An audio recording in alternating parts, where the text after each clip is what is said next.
গামেদ সম্প্রদায়ের একজন মহিলা আসলো আল্লাহ রাসূলের দরবারে, এসে বলছে, তাহিরনি ইয়া রাসূলুল্লাহ, হে আল্লাহ রাসূল, আপনি আমাকে পবিত্র করুন। তখন আল্লাহ রাসূল বললেন, ইরজি, বাড়ি তুমি ফিরে যাও, আস্তাগফিরুল্লাহ, আল্লাহর নিকটে ক্ষমা চাও, ও তুবি ইলাইহি, তুমি তওবা করো, তোমার পাপ ক্ষমা হয়ে যাবে। তখন মহিলাটি বলছে, হ্যাঁ তুরাদ্দাদুনি কামা রাদ্দাদা মাইজ ইবনে মালিক, আপনি মাইজ ইবনে মালিকের বিচার না করে বারবার ফিরিয়ে দিয়েছিলেন, আপনি কি আমাকে সেইভাবে ফিরিয়ে দিতে চাচ্ছেন? অন্নাহুল্লাহ মিনাজ জিনা, আমার পেট উঁচু হয়েছে অবৈধ সন্তানে, আমার পেটে অবৈধ সন্তান রয়েছে, দয়া করে আপনি আমাকে ফিরিয়ে দিন না, আমার বিচার করে দেন। তখন আল্লাহ রাসূল বললেন, আচ্ছা ঠিক আছে, ইরজিই হাত্তা তালিদি, তুমি বাড়ি চলে যাও, যেদিন তোমার বাচ্চা হবে সেদিন আসিও, বিচার করে দেব। মহিলা বাড়ি চলে গেল। বাচ্চা সবে মাত্র প্রসব হয়েছে, মুসলিম গ্রন্থে এসেছে ওই বাচ্চাটাকে ন্যাকড়ার মধ্যে জড়িয়েছে, প্রসব হওয়া মাত্র জড়িয়ে নিয়েছে আল্লাহ রাসূলের দরবারে এসে বলছে আল্লাহ রাসূল, এ দেখেন বাচ্চা প্রসব হয়েছে, বিচার করে দেন। আল্লাহ রাসূল মাথাটা নিচু করে বলছেন, ইরজি, বাড়ি চলে যাও, ফারজি হে, বাচ্চাকে দুধ খাওয়াও, হাত্তা তাপ্তমি হে, যেদিন বাচ্চা দুধ ছেড়ে দিবে সেদিন আসিও, বিচার করে দেবো। মহিলা চলে গেল, বাচ্চাকে 2 বছর দুধ পান করালো। 2 বছর পরে মহিলা বিচারালয়ে উপস্থিত, অফিয়াদেহি কেসরাত খুবজিন, এমত অবস্থায় বাচ্চার হাতে এক টুকরা রুটি রয়েছে। এই রুটি প্রমাণ করে বাচ্চা খাদ্য খেতে পারে। ওয়াসাদাহু বেয়াদের রাজুলিন মিনাল মুসলিমিনা, আল্লাহ রাসূল ওই ছেলেটাকে একজন মুসলমানের হাতে সমর্পণ করলেন, বললেন, যাও তুমি এই ছেলেটাকে লালন পালন করো। তিনি বললেন, স্বামী সাথী, এই যাবো বিহা, তোমরা একে মাঠে নিয়ে যাও, এই মহিলাকে মাঠে নিয়ে যাও, আফিরুল্লাহ সাথেহা, মাঠে নিয়ে গিয়ে গর্ত খুঁড়ে বুক পর্যন্ত পুঁতে দাও, ফারজেমুহা, এরপরে তাকে ইট ঢেল পাথর দিয়ে মেরে মেরে মেরে ফেলো। সাহাবীগণ বলেন, আমরা তাকে মাঠে নিয়ে গেলাম, মাঠে নিয়ে গিয়ে গর্ত খুঁড়ে বুক পর্যন্ত মাটিতে পুঁতে দিলাম, এরপরে চতুর্দিক থেকে ইট ঢেল পাথর মারতে লাগলাম। খালিদ বিন ওয়ালিদ বলেন, একটা পাথর আমি নিয়ে তার মুখের উপরে মারলাম, ফাতারা জাহাতাম আলা ওয়াজহি খালিদ, পাথরটা মুখে লেগে মুখ ফেটে রক্ত ছিটে খালিদের গায়ে লাগলো। ফাসাব্বাহা, খালিদ গালি দিয়ে বললেন, ছি ছি, একজন জেনাকারিনী মহিলার গায়ের রক্ত আমার গায়ে লাগলো, এরকম কিছু হবে? আল্লাহ রাসূল বললেন, মারে রে খালিদ, খালিদ তুমি গালি দিও না, লাগা তাওবা তাওবাতা লাউ তাওবা সায়মাকসিন লা গফিরা লাহু। এই মহিলা আল্লাহর দরবারে এত ক্ষমা ভিক্ষা চেয়েছে, এই মহিলা আল্লাহর দরবারে এত কান্নাকাটি করেছে, পৃথিবীর বড় থেকে বড় পাপী যদি এইভাবে কান্নাকাটি করে তাহলে তার পাপ ক্ষমা হয়ে যাবে। খালিদ তুমি একে গালি দিও না, দুঃখিত, আপনাকে আমি কি দিয়ে বুঝাই? পৃথিবীর সবচেয়ে বড় পাওয়ারফুল মানুষ হচ্ছেন মুহাম্মদ সাল্লাল্লাহু আলাইহি সাল্লাম। পৃথিবীর ইতিহাসে এত বড় পাওয়ারফুল মানুষ কেউ জন্ম নেয়নি, কিয়ামত পর্যন্ত কেউ নিবে না। জান্নাতের গেটে বড় অক্ষরে লেখা আছে, সর্বপ্রথমে যিনি জান্নাতে প্রবেশ করবেন তিনি হলেন মুহাম্মদ সাল্লাল্লাহু আলাইহি সাল্লাম। জান্নাতের ভিতরে একটা ঘর আছে, সেই ঘরের ভিতর দিকে একজন ফেরেশতাকে দাঁড় করে রাখা হয়েছে, এখনো উপস্থিত। তাকে বলা হয়েছে, কেউ যদি বাহির থেকে এসে ঠক ঠক করে শব্দ দেয়, কে যদি বাহির থেকে বলে মুহাম্মদ, তাহলে এই দরজা খুলে দিও, এই ঘর মুহাম্মদ ছাড়া কারোর জন্য খোলা হবে না। আপনার আমি কি দিয়ে বুঝাই মুহাম্মদ সাল্লাল্লাহু আলাইহি সাল্লাম কত বড় পাওয়ারফুল মানুষ? বিচারের মাঠে ইব্রাহিম আলাইহিস সালাম বলবেন, কাদ গাজিবা আলাইয়া রাব্বি, আমার প্রতিপালক আমার উপরে রাগ করেছেন, মা গাজিবা মিন কাওলালা বাদ, আমার প্রতিপালক এইরকম রাগ পূর্বেও কোনোদিন করেননি, ভবিষ্যতেও কোনোদিন করবেন না। নাফসি নাফসি, আমার যে কি হয় তা আমি নিজেই বুঝি না।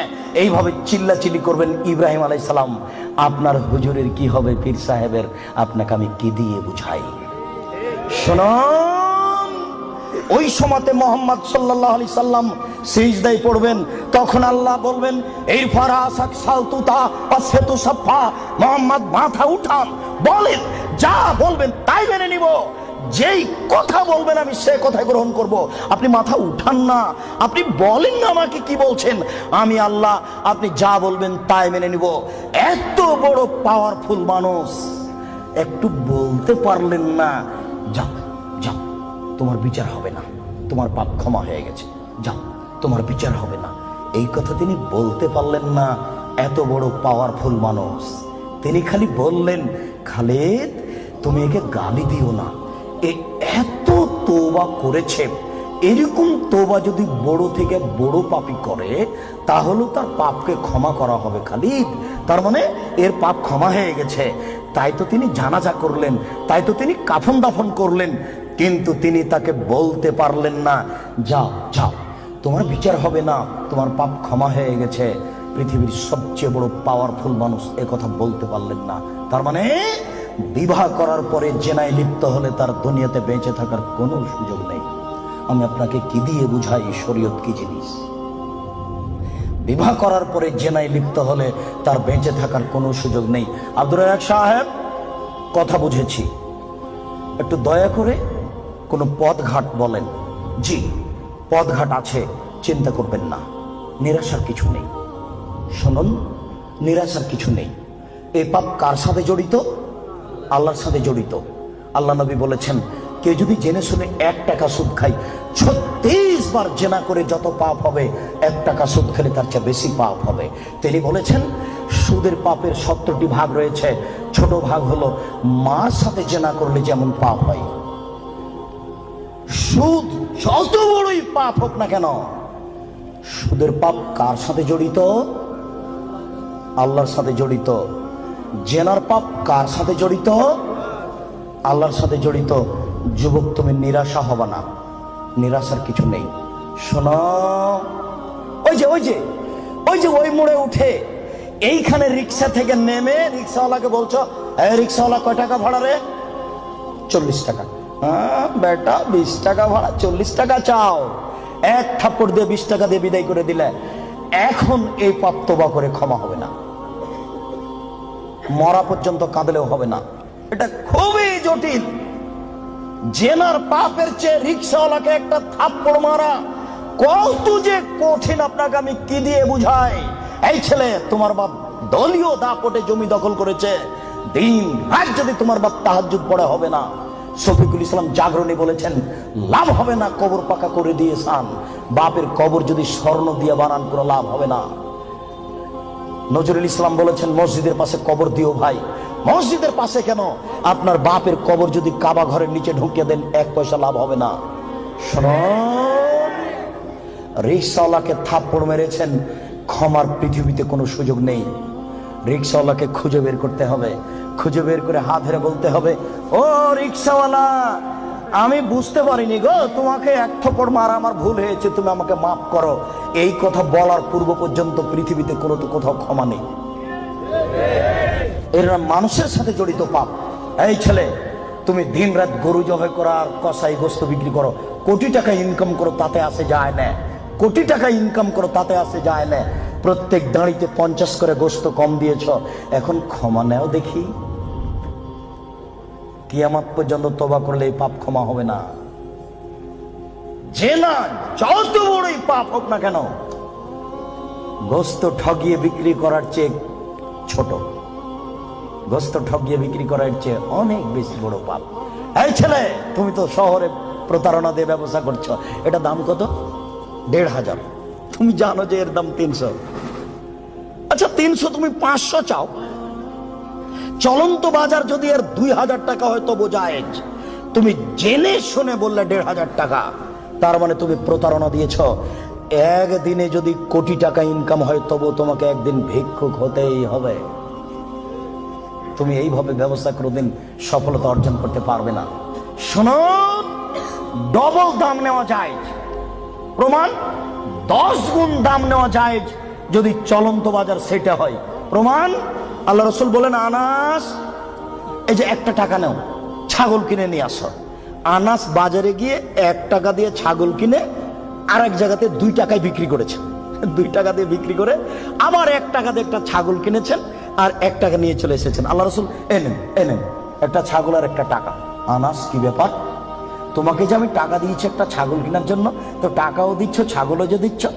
আল্লাহ রাসূল, আমি বাজারে একটা ছাগল কিনে ওকে 2 টাকায় বিক্রি করেছি, তারপরে 1 টাকা দিয়ে আরেকটা ছাগল কিনেছি আর 1 টাকা ফিরে নিয়ে এসেছে। আচ্ছা আচ্ছা, বারাকাল্লাহু ফি তিজারাতিক, আল্লাহ তোমার ব্যবসাতে বরকত দান করুক। কি বুঝলেন? ডবল দামে বিক্রি করেছে। ঢাকার ওই পারে যদি 1 টাকা বড় 600 টাকা গজ হয়, আর এই পারে যদি 1200 টাকা গজ হয় তবুও জায়েজ। হোমিও ডাক্তার আমাকে বলছে, আব্দুর রাজ্জাক সাহেব, মাত্র এই বোতলে 10 টাকার ওষুধ আছে, আমি এখান থেকে 1 ফোঁটা ওষুধ দিয়ে 3000 টাকা নিই। যদি টাকা কম নিই তাহলে তার ভরসা কমে যাবে। একদিন পরে আবার এসেছে, এসে বলছে ওষুধ দেন। কি করি, আমিও নিরুপায়। তখন এমনি পানি দিয়েছি, কিচ্ছু না, পানি দিয়েছি, দিয়ে 500 টাকা নিয়েছি। যদি 50 টাকা নিই তাহলে সে মনে মনে বলবে আমাকে কোনো ওষুধ দিল না, আমি কি করব? তখন আমি বললাম ব্যবসা করো, প্রতারণা দিও না। চলন্ত বাজার যদি 1,500 টাকা হয় তাহলে নেও, অথবা 500 টাকা নেও, ওই সময় 200 টাকা নিও। তুমি বুঝতে পারছো এটা প্রতারণা, এমন কিছু করো না। জেনার চেয়ে এটা অনেক অনেক অনেক জটিল। সম্মানিত উপস্থিতি, এই ছেলেরা, তোমাকে আশ্বস্ত করছি, নিরাশা হয় না। তবে আমি তোমাকে বলেছি এখান থেকে উঠার আগে মোবাইলে যেন আর কোনো মেয়ের নাম্বার না থাকে। এবার শোনো, তুমি যদি আজকে মোবাইলের সব নাম্বার কেটে দিতে পারো, আর তুমি যদি বলতে পারো আমি জিন্দেগিতে আর কোনোদিন কোনো মেয়ের সাথে কথা বলবো না, তাহলে তুমি যে কোনো বিপদ থেকে বেঁচে যাবা। আমি আলোচনার শেষের দিকে আসছি। সম্মানিত উপস্থিতি, জি, আপনারা ধৈর্য ধারণ করুন। দুইজন ইসলাম গ্রহণের অপেক্ষায় আছে, আমাদের হাতের হাত রেখে ইসলাম গ্রহণ করে আমরা তাড়াতাড়ি শেষের দিকে চলে এসেছি। একবারে এক পায়ে দাঁড়িয়ে থাকেন, যে কোনো বিপদ থেকে বেঁচে যাবেন এই পথ বন্ধ করতে পারলে। প্রমাণ, 3 জন লোক রাস্তায় হাঁটছিল, বৃষ্টি আসলো, পাহাড়ের গর্তে ঢুকলো, একটা বড় পাহাড়, বড় পাথর মুখের উপরে আসলো, আর তারা বের হতে পারবে না। একজন বলল আল্লাহ, আমার বাপ মাকে ভালোবাসি, পাথরটা সরিয়ে দাও। আল্লাহ বলেন আচ্ছা ঠিক আছে, একটু দিলাম। একজন বলল আল্লাহ, আমি একটা লোককে কাজে নিয়েছিলাম, অর্ধেক দিন কাজ করার পরে চলে যাবে। আমি বললাম টাকা নেও। ও বলছে না, নিব না। কদিন পরে এসে বলছে টাকা দেন। আমি বললাম গরু ছাগল নিয়ে যাও।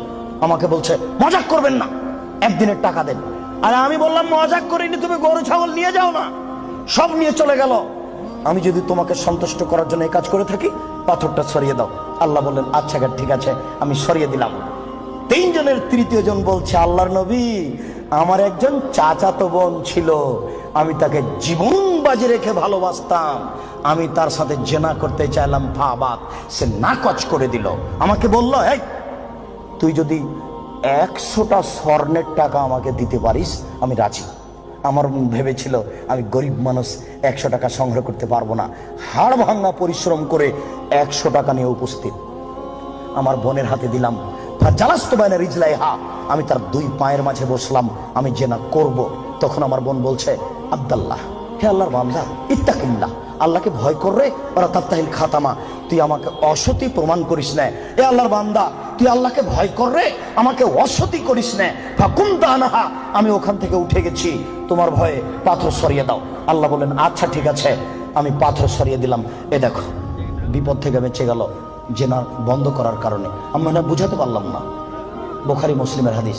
2, এই ছেলে শোনো, শুধু বাঁচা নয়, আজকে থেকে তুমি যদি বলতে পারো কোনো মেয়ে যদি তোমার সাথে জেনার গল্প করতে চাই, তাহলে তুমি মোবাইলে বলবা ইন্নী আখাফুল্লাহ, আমি আল্লাহকে ভয় করি, জিন্দেগিতে আমি তোমার সাথে আর কোনোদিন কথা বলবো না, তুমি আমার সাথে কথা বলবো না।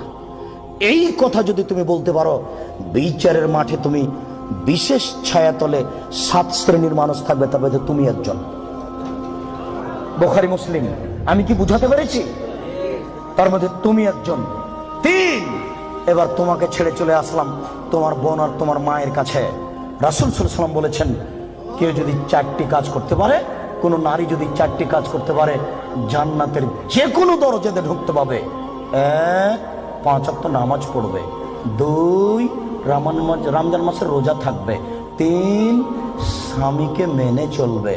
4, জেনায় লিপ্ত হবে না, জান্নাতের যে কোনো দরজাতে ঢুকতে পাবে, কোনো সমস্যা নেই। এবার সবার জন্য আল্লাহ তাআলা বলেন ওয়ানাহান নাফসা আনিল হাওয়া ফাইনাল জান্নাতাল হিয়াল মাওয়া। পৃথিবীর মানুষ তোমরা শুনে রাখো, আমি আল্লাহ বলছি, তোমরা যদি তোমাদের প্রবৃত্তিকে ঠেকাতে পারো, যদি বলো আর কোনোদিন জেনায় লিপ্ত হব না, তাহলে আমি আল্লাহ তোমাদের জন্য জান্নাতুল মাওয়া রেখেছি। যারা প্রবৃত্তিকে ঠেকাতে পারবে তাদের জন্য আল্লাহ জান্নাতুল মাওয়া রেখেছেন। সম্মানিত উপস্থিতি, জেনা যত বড়ই পাপ হোক না কেন, আজকে আপনি সেখান থেকে ফিরে আসার চেষ্টা করুন, আল্লাহ আপনাকে রক্ষা করবেন ইনশাআল্লাহ।